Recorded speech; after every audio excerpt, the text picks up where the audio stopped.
लो भाई बब्बन, बन गई तस्वीर। जरा देखकर बताओ कैसी बनी है। अरे भाई मोहन, मेरी सलाह मानो तो तुम रहने ही दो। एक पेंटर बनना तुम्हारे बस की बात नहीं है।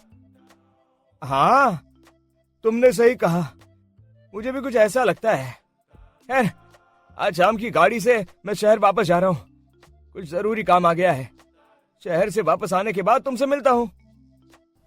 मोहन अपने घर के दरवाजे पर ताला लगा देता है और वहां से चला जाता है।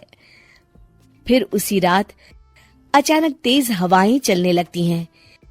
चारों तरफ डरावना माहौल बन जाता है। तभी मोहन की बनाई हुई पेंटिंग की वो औरत एक खतरनाक चुड़ैल में बदल जाती है और पेंटिंग से बाहर आ जाती है।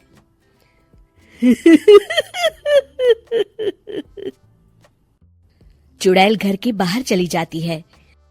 वहीं दूसरी तरफ दो चोर लाला सुखीराम के घर से चोरी करके भाग रहे होते हैं। दोनों भागते भागते गांव के चौराहे के पास पहुंच जाते हैं। तभी अचानक वो चुड़ैल उन दोनों के सामने आ जाती है।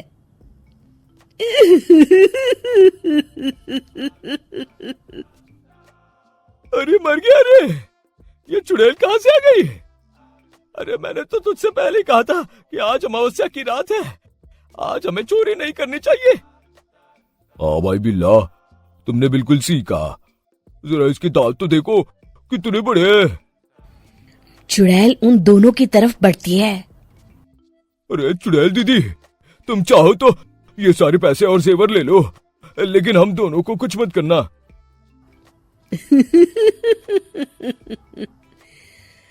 पैसे और जेवर के लालच में तुम इंसान बिकते हो, हम चुड़ैल नहीं।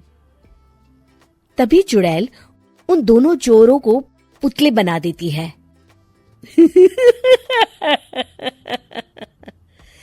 मैं किसी को नहीं छोड़ूंगी, अब कोई मुझसे नहीं बच सकता।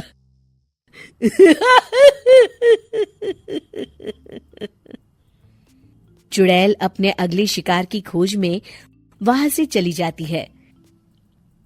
गांव की दूसरी ओर जाने पर चुड़ैल को हरिया, बिरजू और बब्बन दिखाई देते हैं। आज संडे है, आज कपिल शर्मा शो देखने का दिन है। जोर से बोलो। आज संडे है। मैंने नहीं सुना।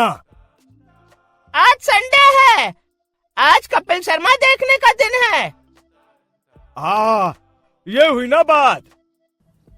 अरे ये कपिल शर्मा कौन है जो ये लोग उसे देखने के लिए इतने उतावले हुए जा रहे हैं?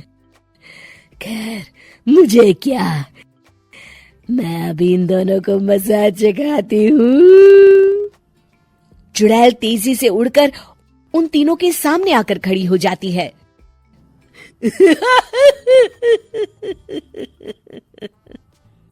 कपिल शर्मा शो बाद में देखना, पहले मुझे देख लो। बब्बन चुड़ैल को देखते ही पहचान जाता है। अरे ये तो तस्वीर वाली औरत के जैसी दिख रही है, मुझे अभी नहीं मरना है। अरे भागो रे। तीनों वहां से भाग खड़े होते हैं। बब्बन तो किसी तरह अपनी जान बचाकर वहां से भाग जाता है, लेकिन हरिया और बिरजू को चुड़ैल पकड़ लेती है और उन्हें पुतला बना देती है। फिर चुड़ैल बब्बन को पकड़ने के लिए उसका पीछा करती है, लेकिन बब्बन उसे कहीं नहीं दिखाई देता। अरे वो मोटा तो बड़ा तेज भागता है, शायद उस तरफ गया होगा।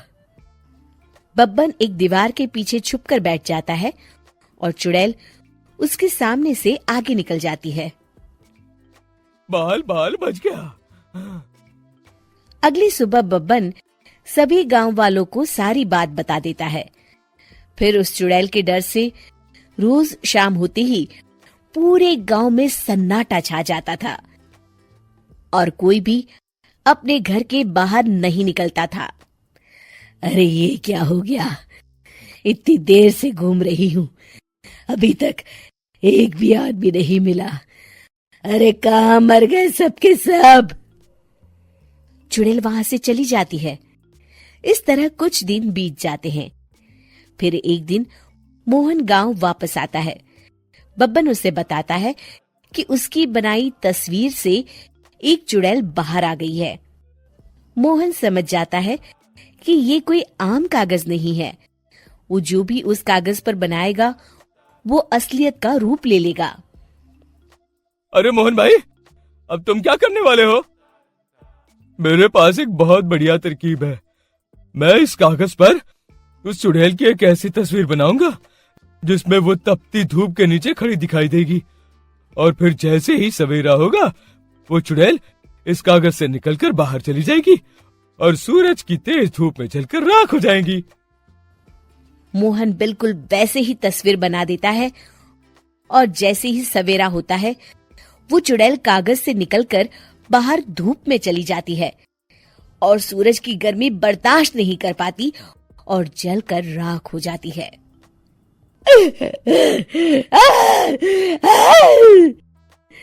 ये मुझे क्या हो रहा है?